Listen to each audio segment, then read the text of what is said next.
Ôi dồi xài hà ơi.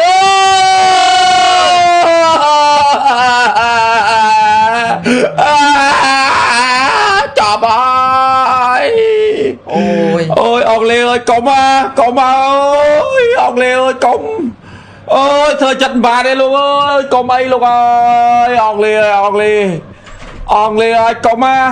chào bạn. ôi thời trận tuột bà đây luôn ơi mau bà đây Đá chứ nhắc đi. Ari ai tâm mau pina Ari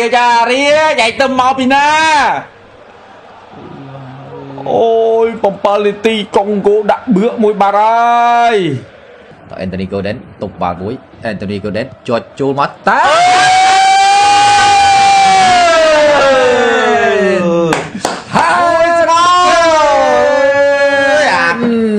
Làm ball vô tư đi. Hãy phèn dữ ta. Man តែឥឡូវមួយស្មាបងប្អូនមកគ្រាប់របស់អង់គ្លេសគឺរកបានដោយ Harry Kane មកតែមកតែចូលនឹងចាយពេលវេលា75នាទីដូចខ្ញុំថាអញ្ចឹងបានដែរ2-1ទៅ2-1បាទនេះសេះសល់អាច2-1មែនណាបើមិនជាអង់គ្លេសនៅតែបុកអញ្ចឹងបាទកុងហ្គោចាប់ផ្ដើមភ័យវិញហើយណាយើងមកទស្សនារូបភាពម្ដងទៀត Declan Rice លើកមកបាទមកដល់បាទជាមួយនឹង Gordon ទប់ទ្រូងយកបាល់បានហើយក៏លើកជួបម្ដងទៀត Harry Kane តាច់មកក្បាលពីមិនចូលទៀតទេទៀតអ្នកញ៉ាំទីដៃស្អិតមែនមើលនេះបាល់នេះស្រាលលឹបមកក្បាលនេះប៉ះបានតិចដែរបើសិនជាផ្ទះពេញដៃខ្ញុំសួរអត់ទៀតអង់គ្លេសខ្ញុំហើយណែមានទឹកធ្វើច្រែហើយបាទបាន Gordon បានអីអាស៊ីនេះបើដាក់ Rashford ដាក់ស្អីណាមកដួលគេហ្នឹងនឹងចាំកាលមកគេស៊ីទេAnthony Gordon ទម្លាក់ឲ្យ Kane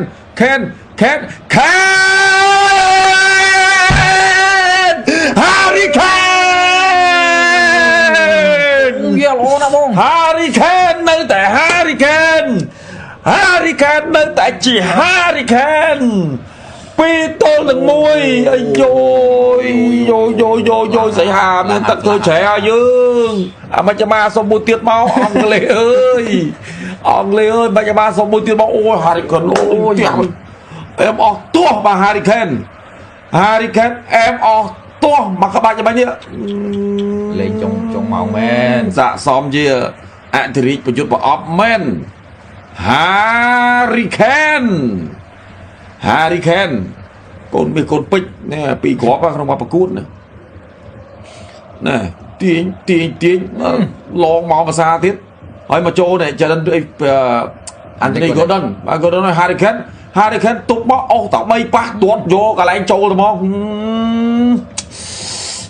អូមិនទៅសើបាននេះអ្នកចាំទីបើអេមប៉ាស៊ីធ្លាប់តែចំណាប់ចំនួនឥឡូវកាំងនេះជាប់សោអញ្ចឹងស៊ីប៉ុណ្ណេះហើយប្រហែលជាបធូហើយបធូបន្តិចបធូខ្សែបន្តិចរៀងបិទបន្តិចហើយអង់គ្លេសប៉ុន្តែចិត្តយើងវាចង់បានមួយទៀត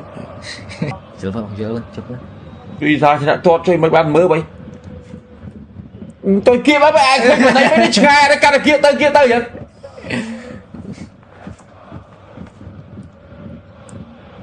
អើយតើ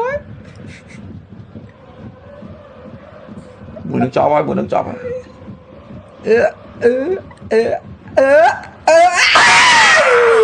់អីទេបាយអបអសាទរទៅដល់ជំរឿជាតិអង់គ្លេសឡើងទៅកាន់វគ្គ16ក្រុមចុងក្រោយជួបមេស៊ីកូសំហ៊ាននិយាយចឹងវាចប់ហើយបាល់នេះបើរ៉ូនដូអាចហ្នឹងហើយប្លង់ប៉ុណ្ណឹងរ៉ូនដូធ្វើបានចាញ់លុយក៏ចាញ់ទៅកុំឲ្យតែអង់គ្លេសធ្លាក់និយាយអស់អូខេចុងក្រោយអបអូសាតូអង់គ្លេសឡើងទៅកាន់វគ្គ16ក្រុមចុងក្រោយបន្ទាប់ពីអាចយកឈ្នះទៅលើសាធារណរដ្ឋកុងហ្គោដោយលទ្ធផល2-1គ្រាប់បាល់ទាំងពីរនេះគឺជារបស់ Harry Kane ហើយអ្នកអាស៊ីបាល់ហ្នឹងក៏ជា Anthony Gordon បាទអញ្ចឹងអរគុណបងប្អូនណាសម្រាប់ការចូលរួមតាមដានទស្សនាតាំងតែពីដើមរហូតដល់ចប់ជូនពរបងប្អូនមកសុខសប្បាយសុខភាពល្អមកសំណាងល្អគ្រប់គ្នាពីខ្ញុំបាទពូភ្លីវនិងសីហារួមនឹងក្រុមការងារសូមអរគុណសូមជម្រាបលា